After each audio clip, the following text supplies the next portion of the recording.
Olá! Dias atrás, eu assisti um vídeo no canal E-Commerce na Prática em que eles contavam como uma novidade que preço em box não era permitido.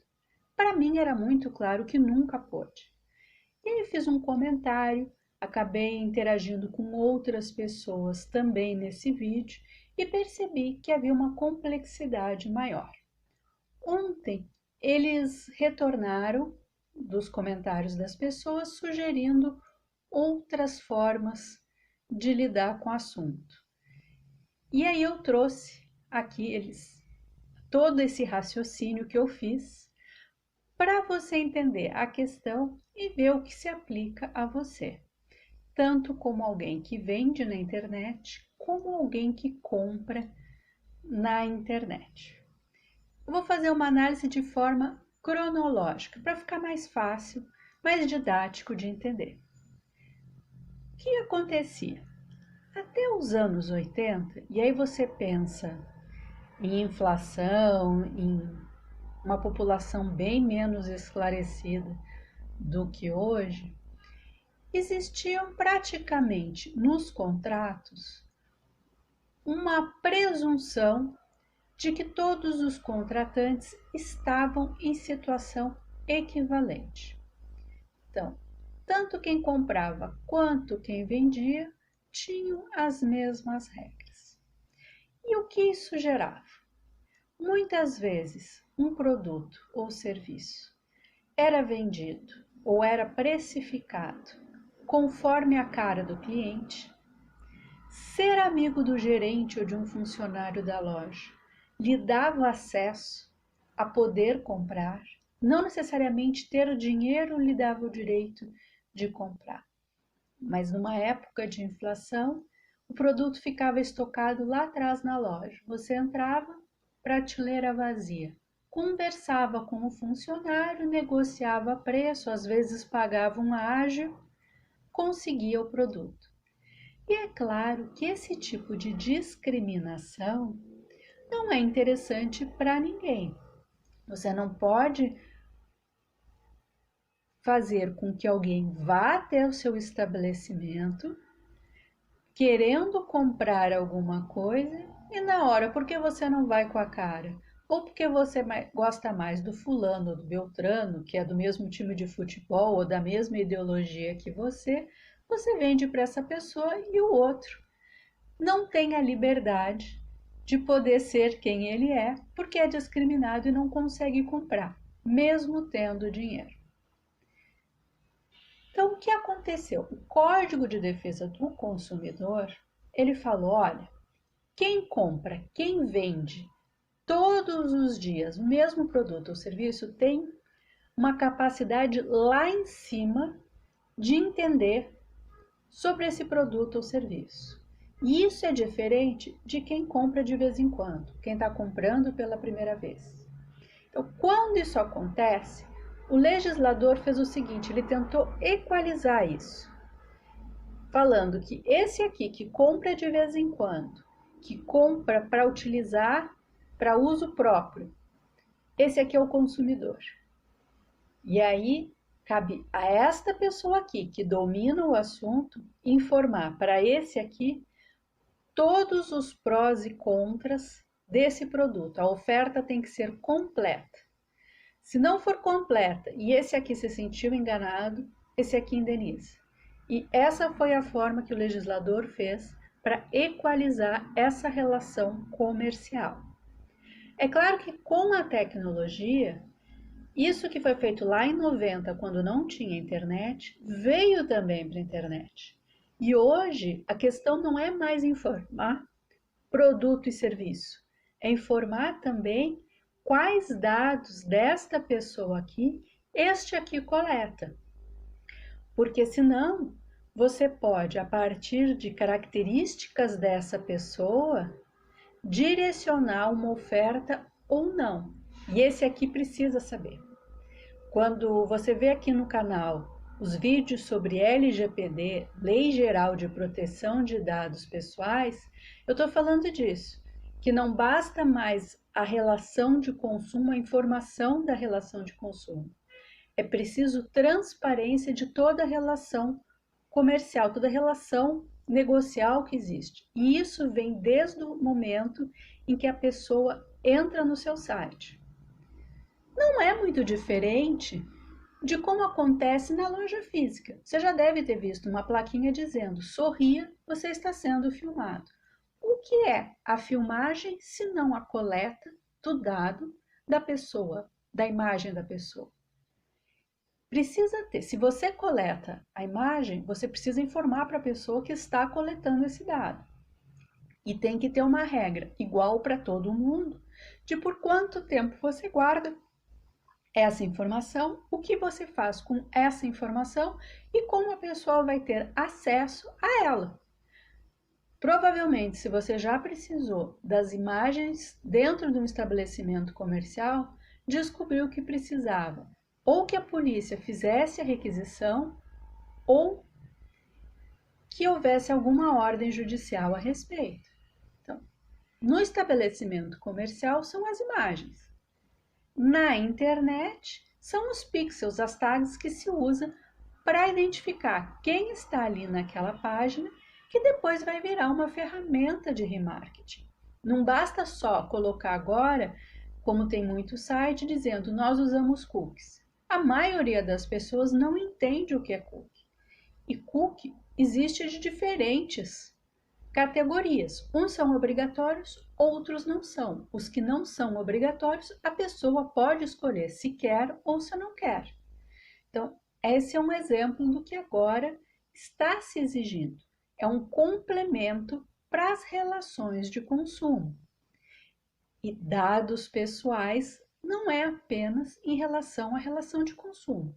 É dado pessoal, é de qualquer pessoa. Não precisa ser seu cliente.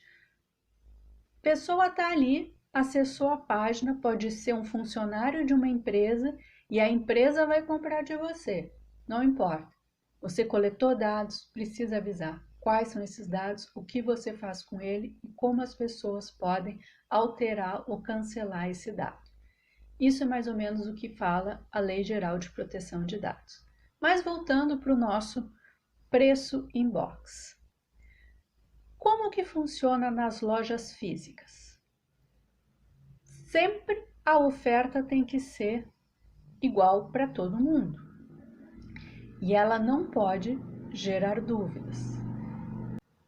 Então, o preço na vitrine, ele tem que aparecer. Hoje em dia é menos fiscalizado? Sim, hoje em dia é menos fiscalizado. Mas o fato de não ter fiscalização não significa que passou a ser permitido. Então, se uma vitrine de uma loja precisa ter preço, uma vitrine na internet também precisa ter preço. Aí vem a questão. Alguns comerciantes utilizam as redes sociais para divulgar uma vitrine. Então, se divulga a vitrine um site de e-commerce, a rede social está valendo como se fosse um catálogo. Os catálogos são atemporais. Eles apenas indicam a referência do produto e todas as características dele para ajudar na decisão de compra. Depois disso, a pessoa é remetida para o estabelecimento onde ela faz a compra.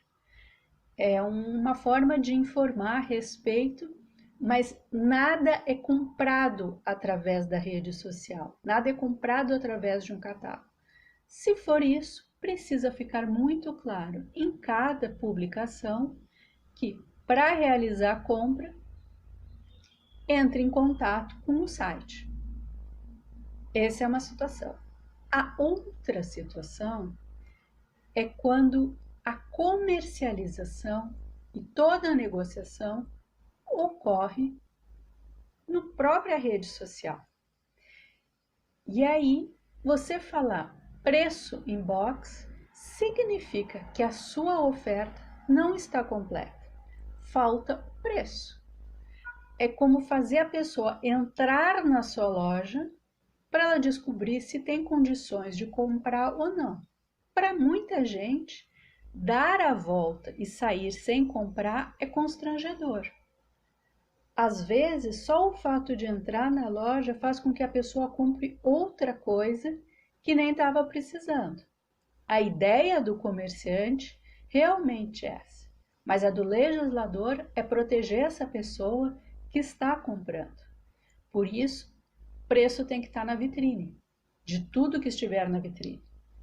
Você pode não colocar na vitrine, e aí a pessoa tem que entrar e olhar, mas uma vez que ela olha o preço, na prateleira tem que estar o preço. Então, quando a pessoa coloca em box, para mim é muito claro que não pode. Quais são as alternativas? A que eu gosto mais é colocar o preço cheio, porque você não pode discriminar ninguém. Você não pode dizer para uma pessoa que você vai cobrar 5, para outra que vai cobrar 6, para outra que vai cobrar 8. O critério para a diferença de preço ele tem que ser objetivo. E se o critério é objetivo, você consegue fazer uma tabela de preços e pode divulgar essa tabela de preços ali na descrição, embaixo da foto. Então não vem dizer que você precisa mandar inbox, porque depende do quê? Se depende de critérios objetivos, você tem uma tabela de preços. O que eu vejo muito, você coloca o preço cheio e para os compradores recorrentes, você oferece condições especiais.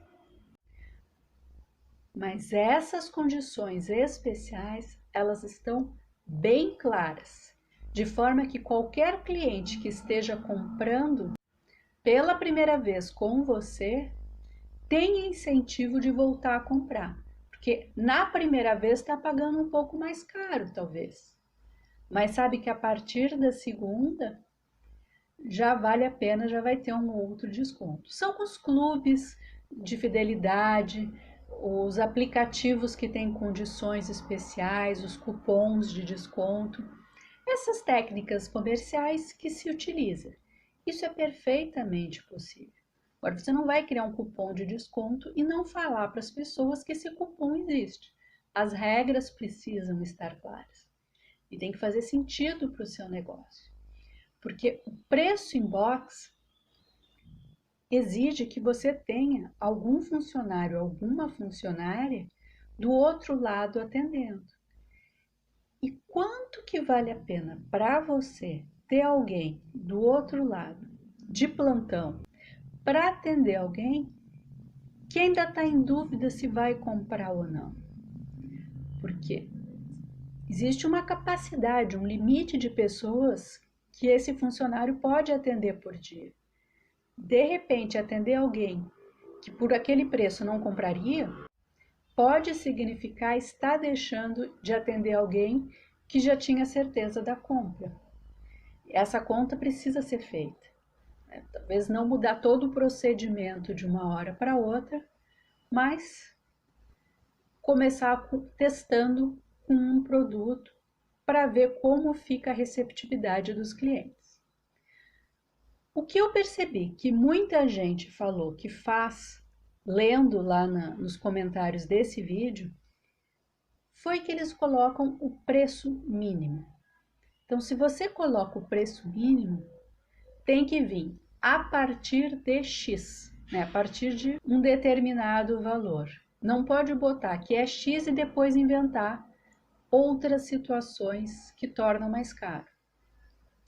Eu acho, na minha opinião, o preço mais baixo induz mais a erro.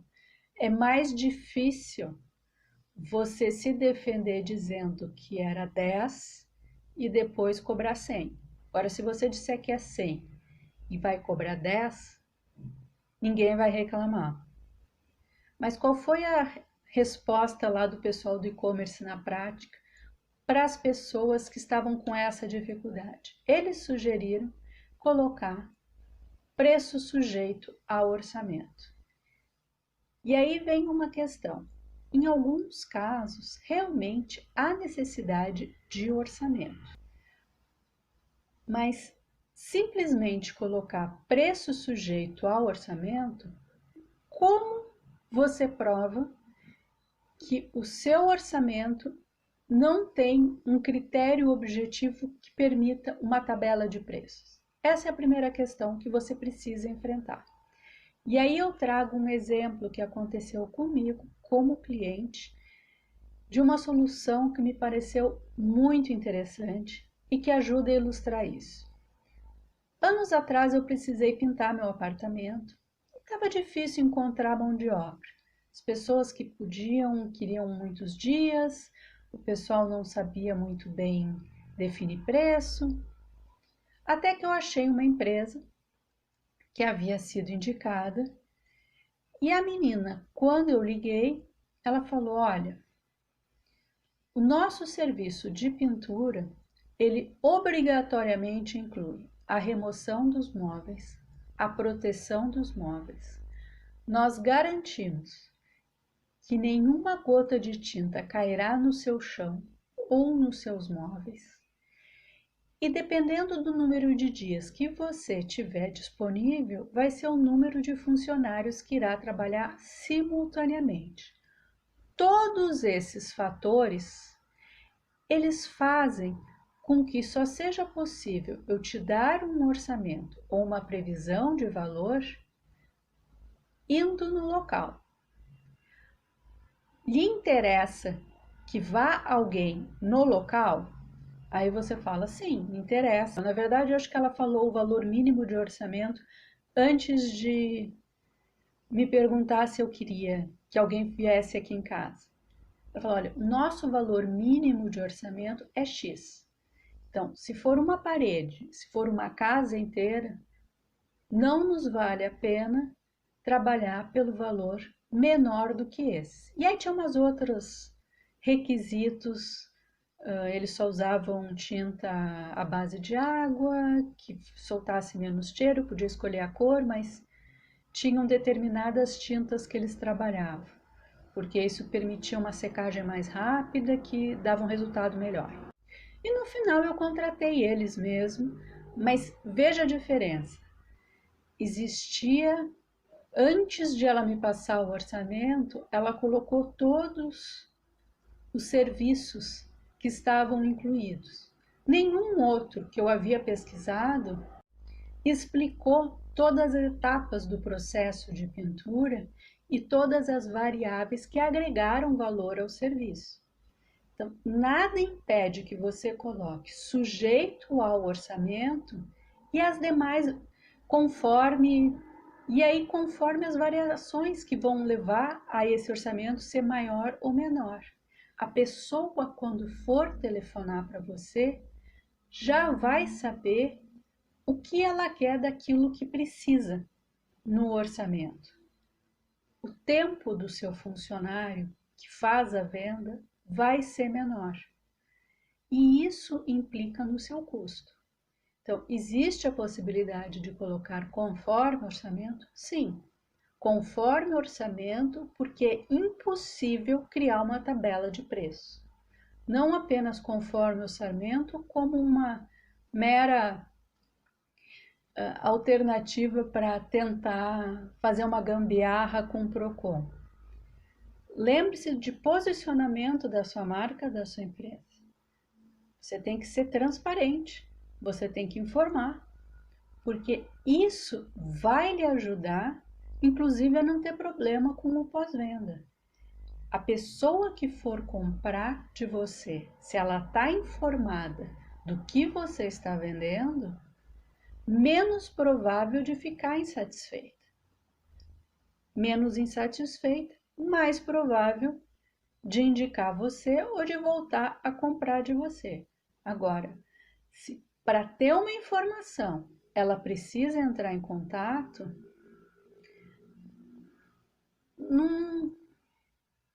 mesmo que se uma das pessoas que me respondeu lá falou, olha, eu não coloco preço para o concorrente não saber quanto eu estou cobrando.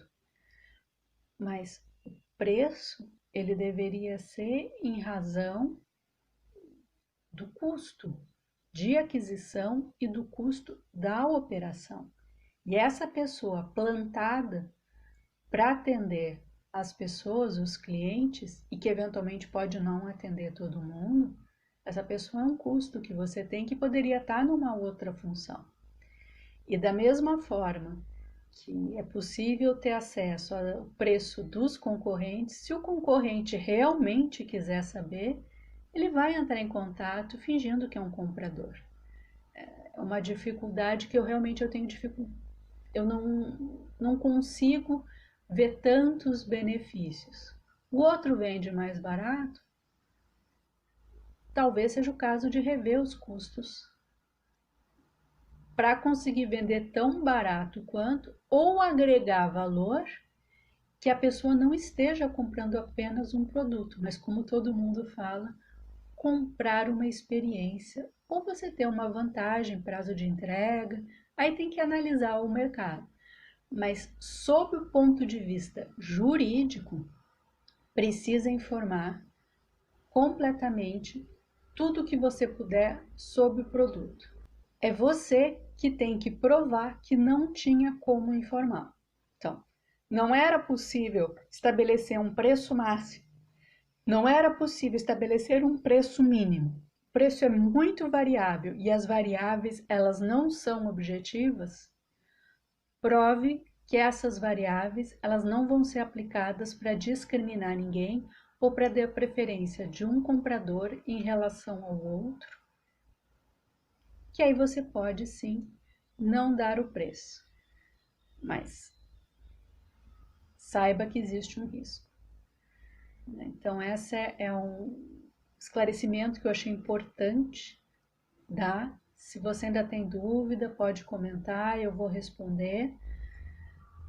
A ideia é ter bem estabelecida a política de preço, as condições de venda, para que isso lá na frente, se você precisar mostrar, você ter como provar que trata todo mundo igual e que não enganou ninguém. Acho que era isso. Até o próximo vídeo.